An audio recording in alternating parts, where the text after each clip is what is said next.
అంతా తిరిగి ఇప్పుడు దేశ ప్రసాద్ వచ్చింది ఈ సినిమా. ఇది వేణుకు ఛాలెంజ్ అనుకోవచ్చా? ఛాలెంజ్. ఎందుకంటే నితిన్ కానీ నాని కానీ వాళ్ళు ఎందుకు రిజెక్ట్ చేసారు మన చిన్న డైరెక్టర్ అలా, లేకపోతే వాళ్ళకి ఏమన్నా స్టోరీ నచ్చలేదా, బ్యాక్ అండ్ వాళ్ళ రీజన్స్, వాళ్ళ స్కెడ్యూల్స్, వాళ్ళ రీజన్స్ ఉండొచ్చు.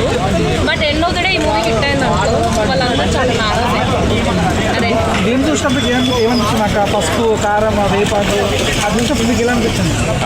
కుంకుమ సార్ ఎందుకంటే వేపాకు టెంపుల్ ఓవరాల్గా బ్యాక్ సైడ్ నుంచి దేవశ్రీ ప్రసాద్ చూస్తే చాలా బాగా అనిపించింది. అంటే మూవీ ఇంట్లోనే ఇంత బాగుంటే మూవీ ఇంకెట్లుంటుంది అని చెప్పేసి బాగా ఎక్స్పెక్టేషన్స్